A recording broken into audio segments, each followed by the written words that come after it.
My name is Dahlia Marsh. I am 29 years old. And the Saturday evening my brother stood up at his own rehearsal dinner and told 60 people what he thought of me was the night I finally understood that the most dangerous thing about a person who has been building a case against you is that they never check who else is in the room. I want to tell you what happened at that dinner. But the dinner is only the last 20 minutes of a story that took 4 years to reach that point.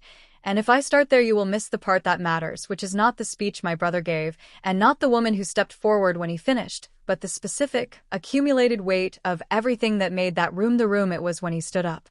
My name before I was married was Dahlia Castellano. I grew up in the same mid-sized city where my parents still live, the younger of 2 children, for years behind my brother Owen in school, and in everything our family used as a measure of progress. Owen was the one who got into the state university on a partial scholarship and came home every holiday with something new to report, a promotion, a commendation, a new apartment in a better building. He is not, I want to be clear about this, a stupid person or an entirely unkind one. He is a person who was handed a story about himself very early and has spent his adult life making sure that story never required revision. The story was, Owen is the capable one. Owen is the one who makes things happen. Owen is the one this family built itself around. I am the revision. I had a health event when I was 24, a cardiac arrhythmia, intermittent, the kind that goes undetected for years because it only presents under specific conditions, and a standard checkup resting EKG shows nothing. It was caught during a work physical, of all things, a required exam for an event coordinator position. I had just started at a hospitality company called Breyer and Callum Events, which managed corporate and private events across 3 venues in the metro area. The cardiologist who caught it, Dr. Noel Farkas, was not alarmed in the way that the word cardiac makes most people alarmed. He said it was manageable, that the pattern he was seeing was consistent with a condition called supraventricular tachycardia in a subtype that responded well to both medication and, in some cases, a straightforward ablation procedure. He gave me a referral and a monitoring schedule and told me to avoid high caffeine intake and extended sleep deprivation, both of which are standard advice for anyone in event coordination, and both of which I immediately had to negotiate with the realities of my job. I managed it. I went on medication within the month. I had the ablation procedure 14 months after the initial diagnosis at a cardiology center 30 miles from the city, performed by a specialist named Dr. Ingrid Sato, who had done several hundred of the same procedure and spoke about it with the calm specificity of someone for whom this was an ordinary Wednesday. The procedure took 3 hours and required 2 nights in the facility and a 2-week recovery period during which I was not supposed to lift anything heavier than a light bag or spend extended time on my feet. The 2-week recovery cost me a significant event at work, a corporate gala I had been the lead coordinator on for 4 months, which had to be handed off to a colleague named Patricia when 3 days before the event when my cardiologist confirmed I was not cleared. Patricia handled it well. I had left her documentation that was thorough enough that she did not need to call me once. The client never knew there had been a transition. My manager at the time, a woman named Cecile Bouchard, who ran the events division at Breyer and Callum with the organized precision of someone who treats every contingency as a planning opportunity rather than a crisis, noted in my performance review that the documentation I had prepared for the handoff was the clearest transition package this team has produced in 3 years. She gave me a rating of exceeds expectations that year, recovery period and all. My family's response to the health event was more complicated. My mother was frightened in the way mothers are frightened, immediately, visibly, and then over a long period in a quieter register that manifested as checking in and not entirely believing me when I said things were fine. This was not unreasonable. A cardiac diagnosis in a 24-year-old is frightening, and her version of managing that fear was to stay close and stay worried, which I understood and accepted as a form of love even when it was tiring. My father processed it by not discussing it, which was how he processed most things that fell outside his vocabulary for family life. Owen processed it by deciding it was inconvenient. I want to give Owen his structural explanation because I said I would be fair, and I intend to be. Owen had been, since our childhood, the family's designated competent person, the one whose problems were solvable and whose trajectory was predictable and whose needs the family had learned to organize around without feeling that organizing was a burden. I was, In the family's accounting, the less legible one. The one who had taken longer to find a career direction, who had moved between two apartments in 3 years before settling, who had needed more of the family's attention in diffuse and hard-to-categorize ways before my career found its footing. The health event landed on top of this existing accounting. In Owen's framework, it was not primarily a medical situation. It was one more instance of Dahlia requiring things. By the time I was a year post-procedure, stable, cleared, back to full capacity, managing a portfolio of events that had grown significantly since Cecile had given me additional accounts following my recovery, Owen had begun describing my health history in a specific way to specific people. I learned about this gradually, through the family's social network, through cousins who reported things with the uncomfortable honesty of people who are trying to decide whose side to be on and have not yet chosen. He had told our uncle that I had manufactured a health crisis for sympathy. He had told our mother's neighbor, during a conversation at a block party that I was not present for, that the cardiac diagnosis had been overblown by the doctors to justify the procedure cost.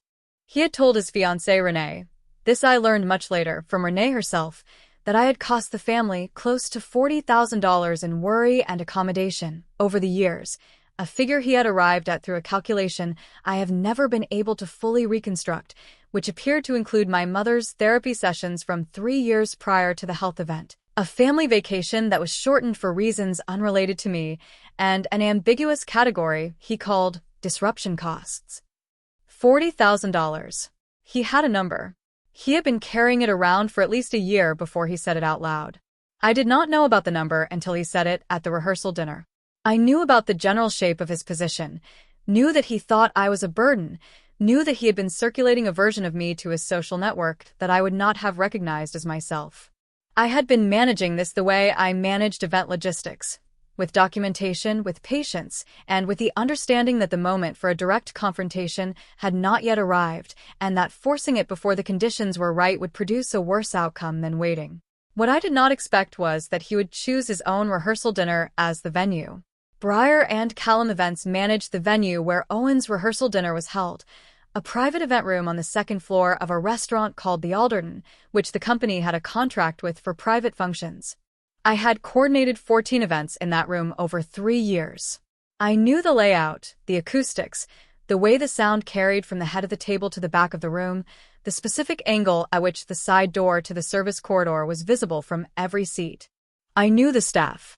I had worked alongside the venue manager, a woman named Simona Chaby, on 7 of those 14 events, and I knew her operational habits the way you know the habits of someone you have worked next to in high-pressure situations, precisely and without ambiguity.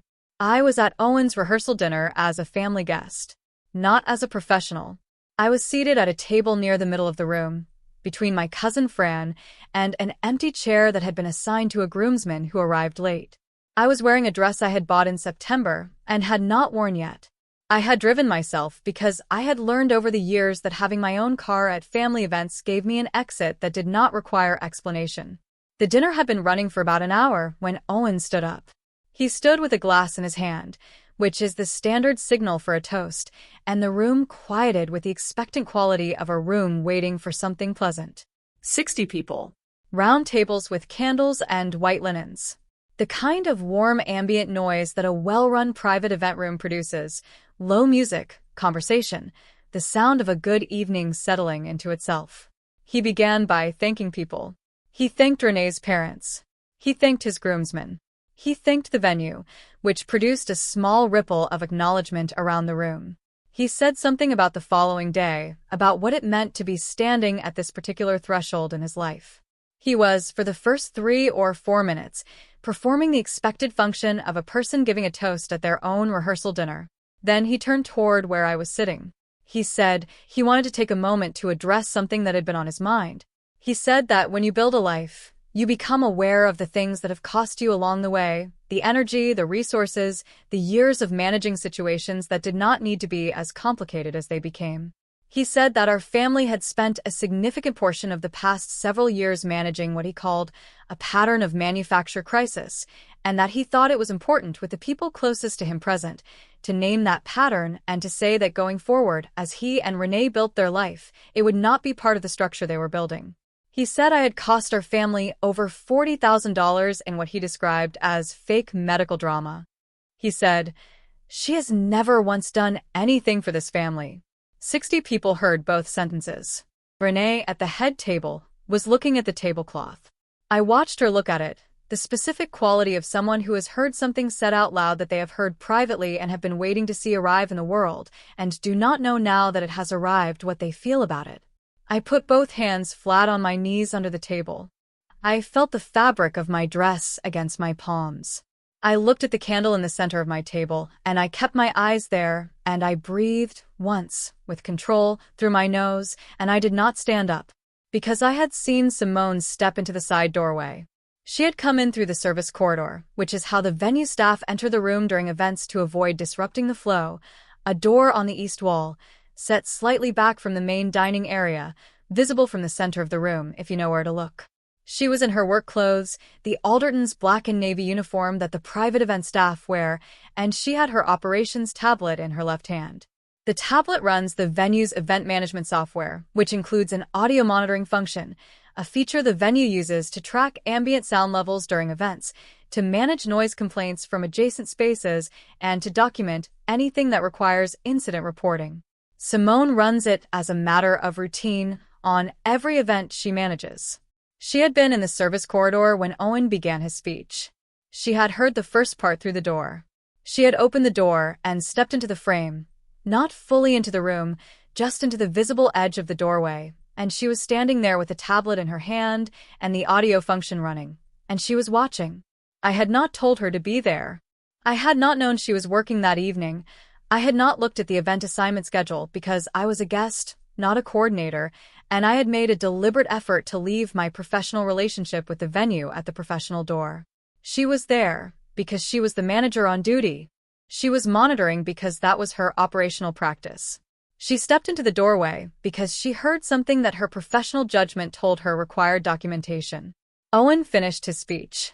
The room was quiet in the specific way a room goes quiet when something has happened that does not fit the occasion. Not the quiet of a moment being absorbed, but the quiet of 60 people trying to determine what the social protocol is for what they have just witnessed. Simone walked forward from the doorway. She did not rush. She moved across the room with the measured, purposeful pace she uses when she is managing an incident. Not aggressive, not hurried, simply deliberate. She stopped at the near end of the head table, where she was visible to the room without positioning herself confrontationally, and she said, in a clear voice that carried to all 60 guests without being raised, "I need to pause the event for a moment. I'm Simona Chaby, the venue manager for this evening." Owen turned to look at her. His glass was still in his hand. She said, "I want to let you know that this room has been under audio monitoring for the duration of this event, as noted in Section 4 of the venue's event contract." She looked at her tablet briefly. The recording captures approximately 11 minutes of content beginning with your toast. She said this without any inflection that could be called accusatory. She stated it the way she stated event logistics, as information with precision, to the room. Owen's glass hand lowered perhaps 2 inches. Simone said, "The recording will be part of the event documentation file, which is retained for 30 days per venue policy and is accessible to contracted parties." She looked at the room with the specific equanimity of someone whose authority in this space is complete and unquestioned. "I want to make sure all parties are aware of that before the evening continues." Then she looked at me.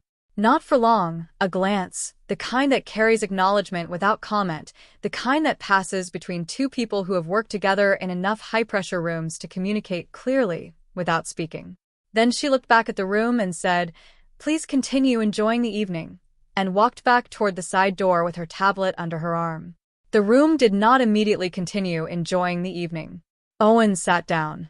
He sat with the specific downward motion of a person whose center of gravity has shifted, not a collapse, not a dramatic gesture, just the quiet, definitive settling of someone who has just understood that the position they were standing in no longer exists. His glass went to the table without a sound.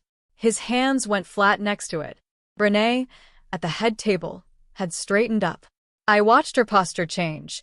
The tablecloth she had been looking at was no longer interesting, and her eyes had moved to Owen with an expression I will not name because the formula asks me to show physical responses and not name emotions. I will say that her chin was level and her hands were folded on the table in front of her, and she was very still. My cousin Fran, to my left, let out a slow breath. Gerald, the late groomsman who had taken the empty seat beside me at some point during Owen's speech, picked up his water glass and put it down without drinking from it. I kept my hands on my knees. I looked at the candle. I did not turn toward Owen or toward the head table. My pulse was running hard in my wrists and the back of my throat, but my hands were not moving, and I held that, the specific fact of my own stillness, and waited. After approximately 45 seconds, someone on the far side of the room picked up a fork, and the noise of ordinary dinner resumed around us, like water filling a space. Not fully. Not the same warmth as before. But the room found a version of itself again, and I ate the rest of my meal and answered 2 questions from Fran about a cousin's new apartment and did not leave until after the dessert course was cleared. In the parking lot afterward, Simone found me. She had come out through the side entrance, still in her work clothes, tablet under her arm, and she walked to where I was standing next to my car with my keys in my hand. She said, "I heard it through the door. I want you to know the documentation is there if you need it." I said I appreciated it. She said, "The contract clause about audio monitoring, he signed the event agreement. It was disclosed." I said I knew. She stood there for a moment. Then she said, "You did good work here. 3 years of it. Whatever he said in there, the file on this venue doesn't match it." I thanked her. She went back inside. I got in my car and sat in the parking lot for a few minutes and then drove home. What happened in the days and weeks after that dinner arrived in the way consequences usually arrive when someone has built their position on a premise that has been documented as false, not in a single dramatic event, but in a series of smaller reckonings that accumulated into something that could not be ignored. The first reckoning was Renee. Renee Castellano, as she would shortly become, was a person I had known for 2 years as Owen's fiancée, pleasant at family gatherings, careful with her opinions in the specific way of someone who has learned that expressing opinions in a new family requires more information than you start with. I had not had a real conversation with her that was not adjacent to a family event. I did not know what she thought about me with any precision. 3 days after the rehearsal dinner, she called me. Not a text, a call, in the evening, while I was at my kitchen table with a contract amendment I had been reviewing for a Tuesday presentation. I answered because I did not know what she was calling about, and I had learned that not knowing is almost always better managed by answering than by waiting. She said she had been thinking about what happened at the dinner. She said she had known about the $40,000 figure, that Owen had mentioned it to her, that she had not fully interrogated the number, that she had accepted it as part of the account of his family that she had been given. She said hearing it said aloud in a room full of people, with the venue manager stepping forward afterward, had produced a kind of clarifying effect that she had not anticipated. She said she wanted to hear my account of the health event if I was willing to give it. I gave it. I told her the actual figure, my out-of-pocket costs over the 2 years of managing the arrhythmia, before and after the procedure, which amounted to $6,340, almost all of which I had paid from my own salary. I told her about Cecile's performance review.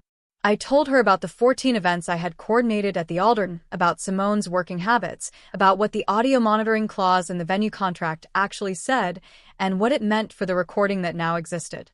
She listened without interrupting. When I finished, she was quiet for a moment, and then she said, "I have some things to think about." I said I understood, and I meant it. She and Owen did get married. The wedding was 3 weeks after the rehearsal dinner, at a different venue, a decision I played no part in, and which I learned about through my mother rather than through Owen or Renee directly. The wedding happened. What I know about what happened inside their relationship in the weeks between the rehearsal dinner and the wedding is limited, because that was their private business, and I was not party to it, and did not seek to be.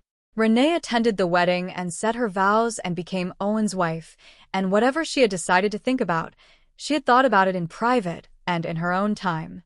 What changed was harder to see than a dramatic break, and more real because of it. Owen stopped circulating the $40,000 story. This I confirmed through my cousin Fran, who had been one of the people it had been told to and who would have known if it had continued. It stopped. The version of me that Owen had been maintaining in his social network, the liability, the burden, the one who cost the family everything, stopped being reproduced. Not because Owen admitted anything. Because the recording existed and he knew it, and the people who had been in that room knew it, and Renee knew it, and the ground the story had been standing on had become unreliable. The second reckoning was professional, and it arrived through a path I had not anticipated. Cécile Bouchard was not at the rehearsal dinner. She had no reason to be. It was a private family event, not a company function, and I was there as a guest, not as a Breyer and Callum representative. But Cécile existed in the same professional community that the Aldern operated in, and Simona Chaby and Cécile had worked together on a venue partnership agreement the previous year, and in the specific way that professional communities in event coordination are smaller than they appear, information moved between them. I do not know exactly what Simone told Cécile, or when, or in what context. What I know is that 2 weeks after the rehearsal dinner, Cécile called me into her office. She said she had heard that there had been an incident at a family event I attended. She said she wanted me to know that my work record at Breyer and Callum was unambiguous, and that if I ever needed documentation of that record for any purpose, and she said any purpose, with enough deliberateness that I understood she had thought about what purposes might be relevant, the file was there, and she would prepare a letter on company letterhead without being asked twice. I thanked her. She moved on to the quarterly planning calendar as if the previous 90 seconds had been a routine check-in item, which was exactly the register I needed her to be in. That letter existed in Cécile's draft folder, prepared and ready. I never needed to send it. But knowing it was there, the performance file, Cécile's language, 30 days of audio documentation at the Aldern, was its own kind of stability. A record that was not dependent on anyone's memory or goodwill or willingness to update their account of me. The third consequence was the conversation with my mother, which was the longest and the least clean. My mother called me 11 days after the rehearsal dinner. She had attended the event and had been in the room when Owen made his speech. I had not spoken to her between that night and the call. She opened by saying she had been trying to find the right words and had not found them yet, but she was calling anyway. She said she had not known about the $40,000 figure before Owen said it. She said she had known in a vague way that Owen had some resentment about the health event and what it had required of the family, but she had not known he had constructed a specific number for it or that he had been repeating the number to people. She said hearing it said out loud, in front of Renee's family and their friends and 60 people she would see again at the wedding, had been a different kind of experience from knowing about the general shape of the resentment. I told her what the actual numbers were. I told her about the $6,340 in personal costs. I told her about the performance review. She listened the way she listened when she was genuinely absorbing something rather than waiting for her turn to speak, which is a quality she has that I have always valued even when our conversations have been difficult. At the end she said, I should have paid more attention to what he was saying about you. I said I understood why it had been easier not to. She said that was not an excuse. I said I knew, and I let that sit between us without resolving it, because not every difficult conversation needs to end with a resolution. Some of them need to end with the difficulty left intact, acknowledged, allowed to be what it is. We talked every 2 weeks after that.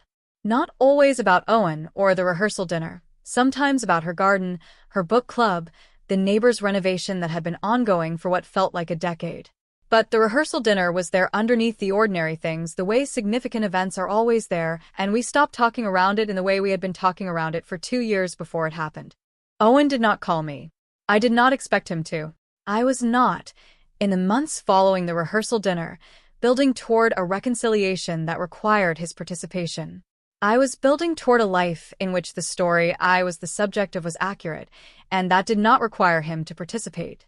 It required me to maintain my record, to do my work well, to stay in contact with the people who had seen the situation clearly, and to let the version of me he had been circulating become unsustainable through the weight of documented contradiction. That is what happened.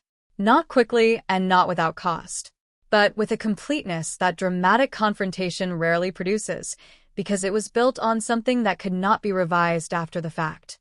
I am telling you this story 16 months after that rehearsal dinner. I am still at Breyer and Callum. Cecile promoted me to senior event coordinator 8 months ago, which came with 3 new accounts and a title change, and a salary adjustment to $67,400 that I negotiated myself in a 15-minute conversation during which I had my performance file open on my laptop and did not refer to it once, because I had it memorized. My portfolio now includes 2 annual corporate events that run on my documentation systems I built from the ground up during the recovery period, when I had 2 weeks at home and no events to run, and a lot of time to think about what a handoff should look like if you do it right.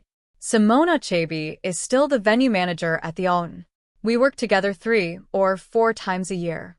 We do not discuss the rehearsal dinner, because we do not need to. It is in the file. The file is retained. That is enough. Renee and I have had 3 conversations since the wedding, each one slightly longer than the last, each one slightly more direct. She asks real questions and she listens to the answers, and she does not apologize for Owen on his behalf, which is the correct instinct and which I appreciate. I do not know what shape her marriage has settled into or what accounting she and Owen have done of the rehearsal dinner between themselves. That is not mine to know. What I know is that the room I walked into that night was not the room Owen thought it was. He had spent a year constructing a case, choosing his moment, selecting his audience. He had not checked who was managing the event. He had not read Section 4 of the venue contract.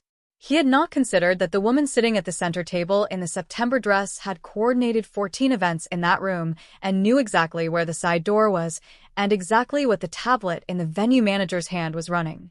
He had a number. He had his room. He had 60 people and a glass of wine, and the specific confidence of someone who has rehearsed a speech so many times in private that they have stopped asking whether it will land. What he did not have was Simone's operational habits. And those, as it turned out, were the thing that mattered. Some people mistake preparation for power. They assume that because they have built the structure, gathered the arguments, assembled the audience, chosen the moment, they control what happens inside it. They forget that a room has other people in it, that a venue has a manager, that a contract has a 4th section, that a woman who spent 3 years learning how events work is still in the room, even when she is sitting down. I am not a liability. I am a person who documents things carefully and stays in her seat when the room changes around her, and waits for the structure to do what structures do when they are built on something that is not true. What that dinner taught me is that you do not have to control the room. You just have to know how it works. The moment that stays with me is not Simone stepping forward. It is the moment just before, when Owen's hand lowered those 2 inches with the glass still in it, and the room went quiet, and I looked down at my hands on my knees and found them completely still. If you have ever been in a room where someone was dismantling you in front of an audience, and you knew something they did not know, and you had to hold that knowledge steady inside you while they finished, you know what that particular stillness costs. Tell me in the comments. Was there ever a moment when someone made a public case against you and the room itself corrected them, not because you fought back, but because the truth was already in the room? If this story reached something in you, if you have ever had to stay in your seat while someone who should know better built a case out of something that was not true, leave a comment. It matters more than I can say. And if you want to be here for the next story, subscribe and hit the bell. A new one goes up every week. Thank you for being here.